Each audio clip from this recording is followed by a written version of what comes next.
نہیں ہے کوئی دنیا میں ہمارا یا رسول اللہ، تڑپتا ہے یہ دل میرا، ترستی ہے میری آنکھیں، بلا لو اب خدا را یا رسول اللہ۔ ایک خاوند کے نکاح میں تو چند بیویاں ہو سکتی ہیں، لیکن یہ ممکن نہیں ہے کہ ایک عورت کے دو شوہر ہوں۔ ہاں، جو لونڈیاں ہوں اس زمانے میں جن کا چلن موجود تھا، اس حوالے سے اللہ تعالیٰ نے گنجائش عطا فرمائی۔ اسی تفصیل کو پہلے رکوع کے اندر مختلف انداز میں بیان کیا گیا اور یہ بتلایا گیا کہ اسلام ہر خواہش کو پورا کرنے کے لیے پاک، صاف اور جائز رستہ عطا کرتا ہے۔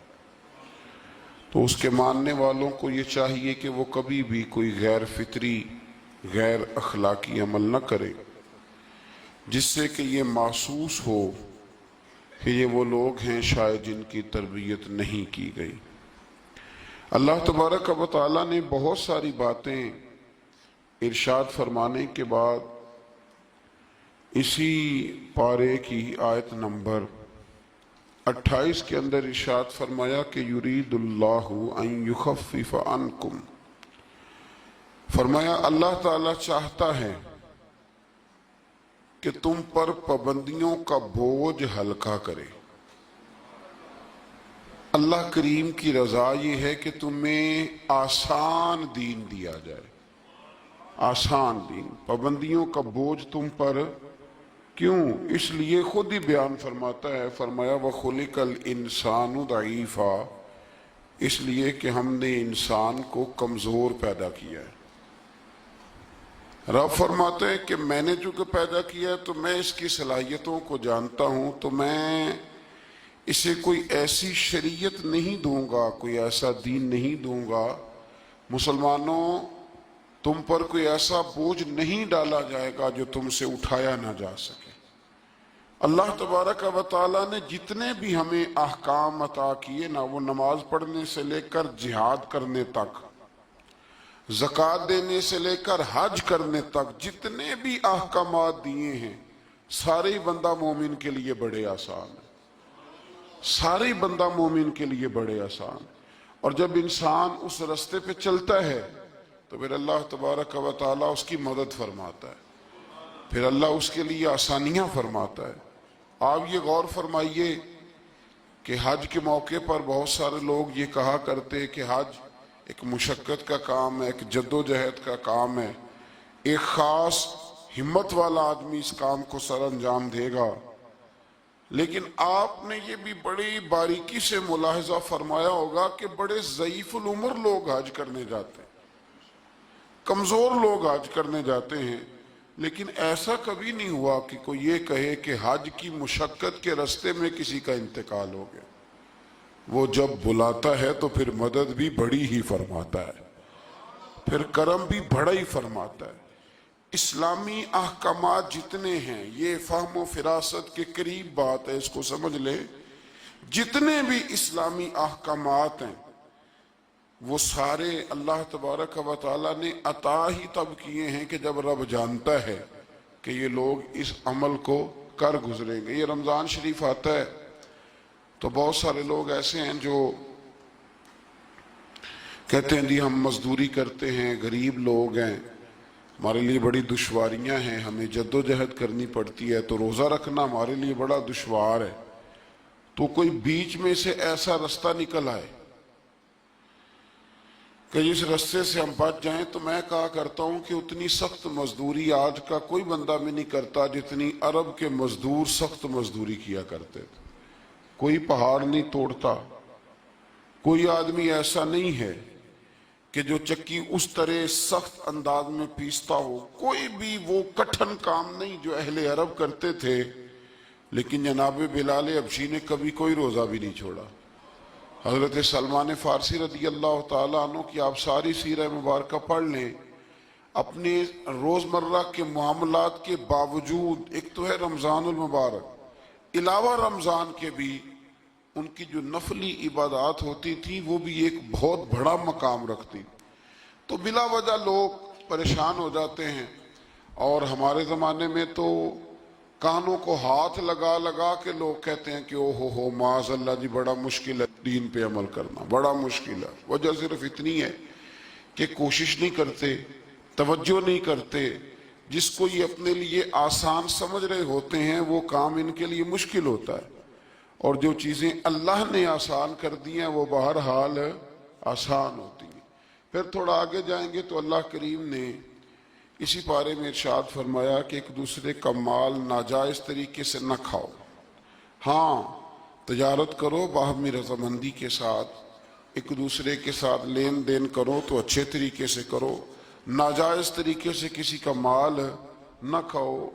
اس کی تفسیر میں ایک حدیث ہے مسند امام احمد بن حنبل میں، نبی کریم صلی اللہ علیہ وسلم نے فرمایا کہ جس شخص نے ناجائز طریقے سے مال کمایا ہے نا، یہ اسی کا تھا، اسی کا نصیب تھا، جس نے کما لیا اسی کا تھا۔ لیکن حضور فرمانے لگے اس نے جلدی کی ہے، اگر یہ تھوڑا انتظار کرتا تو اللہ یہی مال اسے جائز طریقے سے عطا فرما دیتا۔ اس نے جلد بازی کا مظاہرہ کیا ہے، غلط طریقہ اختیار کیا اس کو حاصل کرنے کا، اس نے اچھا نہیں کیا۔ تو ناجائز طریقے سے مال، آپ اندازہ فرما لیں کہ دنیا میں کتنے ایسے لوگ ہیں، کتنے کہ جو کہتے ہیں کہ ہم زندہ بھی دوسروں کے مال پہ ہیں، ہمارے پاس جو بنیادی رقم ہے تجارت کرنے کے لیے وہ بھی لوگوں کی ہے۔ لوگ چاہتے ہیں کہ دوسروں کے مال پر وہ اپنا قد اونچا کریں۔ اللہ تبارک و تعالیٰ نے اس بات سے سختی کے ساتھ منع فرما دیا۔ آیت نمبر 31 کے اندر اللہ تبارک و تعالیٰ نے ارشاد فرمایا کہ بڑے گناہوں سے بچنا، کبیرہ گناہوں سے بچنا۔ جو چھوٹے گناہ ہوں گے وہ تو اللہ اپنے فضل سے معاف فرما دے گا، لیکن تم کبیرہ گناہوں سے بچنا۔ کبیرہ گناہ کون سے ہیں؟ قتل سے بچنا، بہتان ترازی سے، پاک باز لوگوں پر بہتان لگانا کبیرہ گناہ، کبیرہ گناہ۔ قتل کبیرہ گناہ ہے، اور بہتان ترازی حدیث صحیح میں موجود ہے۔ ہمیں بالکل نہیں پتا ہوتا کہ سامنے والے کے معاملات کیا ہے، لیکن ہم بہتان لگا دیتے، اور شریعت کے اندر باقاعدہ اس کی حد رکھی گئی ہے، کوڑوں کی سزا رکھی گئی۔ جب تک آپ کو تحقیق نہ ہو جائے، میرے نبی کریم علیہ الصلوۃ والسلام نے فرمایا کسی شخص کے جھوٹا ہونے کے لیے اتنا ہی کافی ہے کہ سنی سنائی بات آگے بیان کر دیتا ہے، یہ جھوٹا ہے، اس کو چاہیے تھا اس کی تحقیق کرتا۔ اسی طریقے سے یتیم کا مال کھا جانا، یہ رمضان شریف آئے گا تو بڑے سارے لوگ چندہ لینے کے لیے میدانوں میں نکلیں گے، بڑے سارے لوگ یتیموں کا نام لیں گے، بیماروں کا نام لیں گے، کمزوروں کا نام لیں گے، مدارس کا نام لیں گے۔ اللہ سے ڈرنا چاہیے۔ اللہ کریم نے جو میرے اور میرے بچوں کے حصے میں رکھا ہے وہ کوئی دوسرا چھین سکتا نہیں، لیکن انداز غلط اختیار کرنا، اس سے انسان کا نقصان ہوتا ہے۔ کبیرہ گناہوں میں اس کو رکھا گیا۔ اسی طرح زنا کرنا، میدان جہاد سے بھاگ جانا، والدین کی نافرمانی کرنا، یہ سب کبیرہ گناہ ہے۔ اور اللہ کریم نے آیہ مقدسہ میں ارشاد فرمایا کہ تم کبیرہ گناہوں سے بچ جانا، صغیرہ اللہ اپنے فضل سے معاف کر دے گا۔ صغیرہ گناہ کیسے معاف ہوتے ہیں؟ نبی کریم علیہ السلام نے فرمایا تم فرض نماز کے بعد نا 33 بار سبحان اللہ پڑھو، 33 بار الحمدللہ، اور 34 بار اللہ اکبر پڑھو۔ یا رسول اللہ کیا ملے گا؟ فرمایا تمہارے گناہ اگر سمندر کی جھاگ کے برابر بھی ہوئے تو اللہ اپنے فضل سے معاف فرما دے گا۔ اور فرمایا نماز تسبیح زندگی میں ایک دفعہ پڑھ لینا، اگر تمہارے گناہ سمندر کی جھاگ کے برابر ہوئے تو اللہ معاف فرما دے گا۔ بہت سارے ایسے وظائف، بہت سارے ایسے اعمال، لیکن ان سے صغیرہ گناہ معاف ہوتے ہیں، کبیرہ گناہ ان سے معاف نہیں ہوتے۔ تھوڑا سا آگے چلیں گے تو اللہ تبارک و تعالیٰ نے حکم دیا ہے کہ اللہ کی عبادت کرو، لیکن فقط عبادت کر کے اپنے آپ کو مطمئن نہ کرو، بلکہ اس کے ساتھ حقوق بھی ادا کرو۔ وَاعْبُدُوا اللَّهَ وَلَا تُشْرِكُوا بِهِ شَيْئًا، اللہ کی عبادت کرو اور اس کے ساتھ کسی کو شریک نہ ٹھہراؤ، اور اس سے آگے بھی بڑھو۔ وَبِالْوَالِدَيْنِ احسانا، اپنے والدین کے ساتھ احسان کرو۔ یہاں مفسرین نے بیان کیا کہ یہ نہیں کہا گیا کہ والدین پر احسان کرو، والدین کے ساتھ احسان کرو، ان کے ساتھ اچھا رویہ اختیار کرو۔ حضرت قاضی صاحب رحمۃ اللہ نے یہاں ایک جملہ لکھا ہے، بڑا ہی دل کرتا ہے میرا کہ وہ جملہ کہہ دوں۔ قاضی صاحب فرمایا کرتے کہ نیکی کا بدلہ نیکی، یہ جزا فرماتے ہیں جو احسان ہوتا ہے نا، یہ سامنے والے نے جتنی نیکی کی ہو اس سے بڑھ کر اس کے ساتھ کرنے کو احسان کہتے ہیں۔ تو آپ فرماتے ہیں کہ اگر اماں تیرے لیے ایک رات بیدار رہی ہے تو کوشش کر تو 2 راتیں رہا کر، اور اگر والد نے اپنی زندگی کے 30 سال تجھے دیے ہیں تو تو دعا کر کہ کم از کم تو 35 سال اللہ تجھے توفیق دے تو ان کی خدمت کرے۔ پھر آگے ارشاد فرمایا کہ وَبِذِي الْقُرْبَى وَالْيَتَامَى وَالْمَسَاكِينِ وَالْجَارِ ذِي الْقُرْبَى وَالْجَارِ الْجُنُبِ وَالصَّاحِبِ بِالْجَنبِ وَابْنِ السَّبِيلِ، فرمایا یہ ایک لسٹ ہے، ان سب کے ساتھ اچھا سلوک کرو، والدین کے ساتھ بھی، قریبی رشتہ داروں کے ساتھ بھی، یتیموں کے ساتھ بھی، مسکینوں کے ساتھ بھی، پڑوسیوں کے ساتھ بھی، اور وہ پڑوسی جو رشتہ دار ہوں اور وہ پڑوسی جو رشتہ دار نہ بھی ہوں، اور وہ جو تمہارے مجلس کے ساتھی ہیں، کلاس فیلو ہیں، دفتر کے ساتھ رہنے والے ہیں، دوست ہیں، کلیگ ہیں، ان کے ساتھ بھی اچھا سلوک کرو، اور مسافروں کے ساتھ بھی اچھا سلوک کرو۔ وَمَا مَلَكَتْ أَيْمَانُكُمْ، اور وہ جو تمہارے قبضے میں ہیں، تمہارے داہنے ہاتھ جن کے مالک ہوئے، یعنی جو تمہارے ملازم ہیں، جو تمہارے غلام ہیں، ان کے ساتھ بھی سلوک۔ اور ہمارا سارا جو غصہ ہے وہ نکلتا ہی ملازموں پہ، سارا غصہ ملازموں پہ نکلتا ہے۔ خدا نہ کرے کوئی ایسا وقت آئے، ورنہ لوگ کیا کرتے ہیں کہ جو غصہ کسی اور کا ہوتا ہے وہ بھی جانے کس عمر میں جائے گی یہ عادت میری، روٹھنا اس سے تو غیروں سے الجھتے پھرنا، یعنی غصہ کسی اور کا اور نکل۔ حضرت صدر الشریعہ رحمۃ اللہ علیہ صاحب بہار شریعت فرمایا کرتے تھے کہ جو ٹیچر ہے نا پڑھاتا ہے، اور جب غصے کی حالت میں ہو تو کلاس میں نہ آیا کرے، ایسا نہ ہو کہ بیگم صاحبہ کا غصہ بھی بچوں پہ نکال کے چلا جائے، وہ کلاس میں نہ آئے۔ وہ جب اپنے مزاج کو معتدل پائے تو پھر وہ کلاس میں آئے۔ اللہ تبارک و تعالیٰ نے اس آیت میں وہ سارا چارٹر دیا، وہ لسٹ دی، یہ وہ سارے لوگ ہیں جن کے ساتھ تم نے اچھا سلوک کرنا ہے۔ اور آخر میں فرمایا ان اللہ لا يحب من کان مختالا فخورا، فرمایا اللہ تعالیٰ پسند نہیں کرتا اس شخص کو جو مغرور بھی ہو، فخر کرنے والا بھی ہو، متکبر ہو۔ ایسے لوگوں کو اللہ مختالا فخورا، اللہ اس آدمی کو جو متکبر ہے، جو اتراتا ہے، اس کو اللہ پسند نہیں کرتا۔ تو پیچھے حقوق کا بیان تھا، تو آخر میں فرمایا کہ تکبر کرنے والے اللہ کو پسند، اس کا مطلب ہے حقوق وہ بندہ عطا نہیں کرتا جو متکبر ہوتا ہے، جس میں عاجزی ہوتی ہے نا، وہ ماں باپ کے حق میں بھی اچھا ہوتا ہے، وہ رشتہ داروں کے حق میں بھی، مسکینوں کے حق میں بھی، کلاس فیلو کے حق میں بھی، یہ اللہ کریم نے بیان کر دیا۔ فرمایا جو متکبر ہوتا ہے وہ کسی کے حق میں بھی اچھا نہیں ہے۔ آخر میں تکبر کا ذکر کرنے کا معنی یہ ہے کہ وہ بندہ اگر عاجزی والا ہو تو پھر وہ سارے حقوق صحیح طور پر ادا کر لے گا۔ تھوڑا سا آگے بڑھ کے اسی پارے میں اللہ تبارک و تعالیٰ نے بخل کی، کنجوسی کی مذمت فرمائی۔ فرمایا کچھ لوگ ایسے ہیں جو بخل کرتے ہیں اور دوسروں کو بھی بخل کرنے کا حکم دیتے ہیں، اور جو اللہ نے انہیں اپنے فضل سے دیا اس کو چھپاتے ہیں۔ یہ آیت نمبر 37 ہے۔ آپ کو بہت سارے لوگ معاشرے میں ایسے ملیں گے جو آپ کو مشورہ دیں گے، چھوڑو یار یہ ان لوگوں کا تو کام ہے چندے جمع کرنا، یہ تو کام ہے ان لوگوں کا، یہ آ جاتے ہیں ویلفیئر سوسائٹی والے، یہ آ جاتے ہیں سڑک بنانے والے، اسکول والے، یہ لوگ آ جاتے ہیں، تو یہ مشورہ دیا جاتا ہے، خود بھی بخل کرتے ہیں اور لوگوں کو بھی بخل کا مشورہ دیتے ہیں۔ یاد رکھے اللہ تبارک و تعالی جب آپ کو آپ کی ضروریات سے زیادہ دیتا ہے نا، اس کا مطلب ہے کہ پھر اللہ نے آپ کو کسی کے لیے بانٹنے کے لیے دیا ہے۔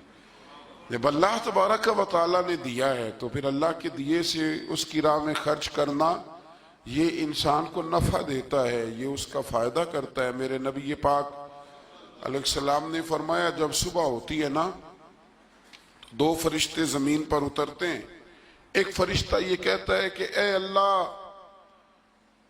سخی کو زیادہ عطا فرما، اور دوسرا کہتا ہے اللہ جو بخیل ہے نا، کنجوس ہے، ہونے کے باوجود خرچ نہیں کرتا، اللہ اسے روک لے، اسے عطا نہ فرما۔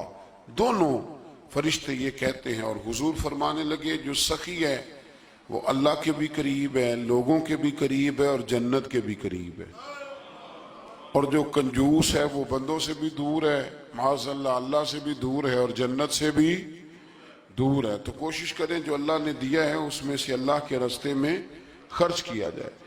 انہی آیات مقدسہ میں پھر امانتیں ادا کرنے کا بھی حکم ہے، آگے چل کے پھر حسد کی ممانعت بھی فرمائی گئی، پھر ان لوگوں کو سمجھایا گیا کہ جو بلا وجہ لوگوں کو حاکموں تک لے جاتے ہیں، یعنی بلا وجہ کے مقدمات، بلا وجہ یہ جو ہمارے مالدار لوگ ہوتے ہیں انہوں نے تو ایک پکا وکیل رکھا ہوتا ہے مقدمے کرنے کے لیے، اس پہ بھی کر دو، اس پہ بھی کر دو، اس پہ بھی کر دو، الجھائے رکھتے، اور بغیر کسی سبب کے بعض لوگوں کی یہ عادت ہوتی ہے لوگوں کو تنگ کرنا، نوٹس بھیجتے رہنا۔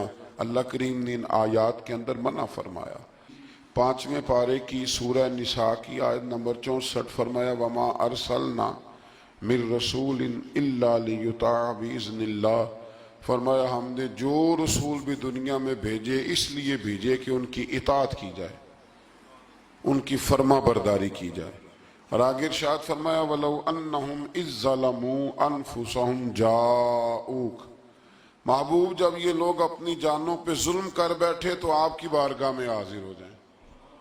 وَلَوْ أَنَّهُمْ إِذْ ظَلَمُوا أَنفُسَهُمْ جَاءُوكَ، محبوب جب یہ اپنی جانوں پہ ظلم کریں تو آپ کی بارگاہ میں حاضر ہو جائیں۔ ظلم سے مراد جب گناہ کر بیٹھیں پھر کیا کریں؟ فَاسْتَغْفَرُ اللَّهَ، اللہ سے معافی مانگیں، وَاسْتَغْفَرَ لَهُمُ الرَّسُولُ، اور رسول بھی ان کی سفارش کر دیں، لَوَجَدُ اللَّهَ تَوَّابًا رَحِيمًا، تو یہ ضرور اللہ کو توبہ قبول کرنے والا اور رحم کرنے والا پائیں گے۔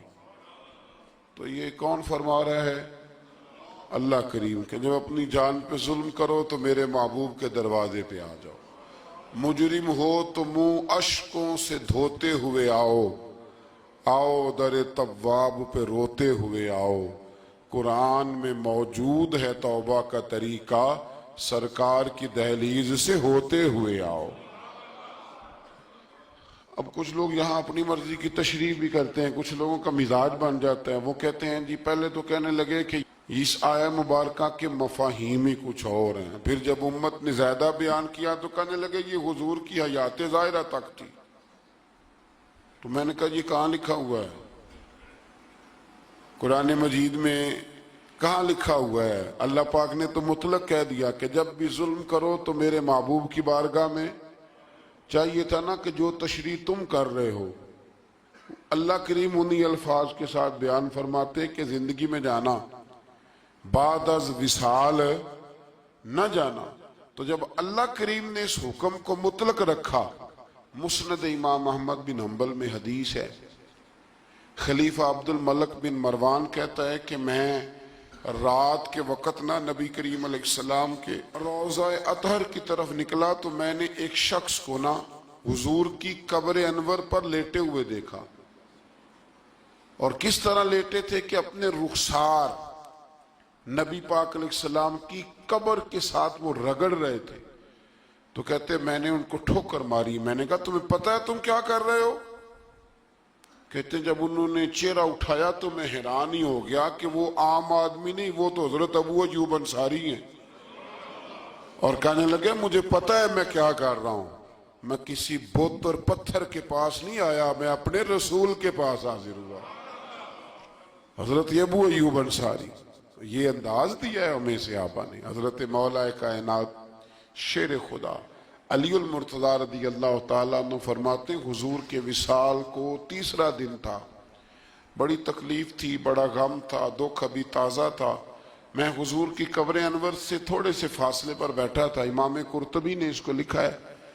تو کہتے ہیں ایک شخص آیا اور مجھ سے آ کے پوچھتا ہے کہ نبی پاک علیہ السلام کہاں ہیں؟ کہتے چونکہ زخم تازہ تھا، 3 دن گزرے تھے، تو میں رو پڑا۔ میں نے کہا وہ جو سامنے مزار پر انوار ہے نا، قبر اطہر، وہ میرے نبی پاک کی ہے۔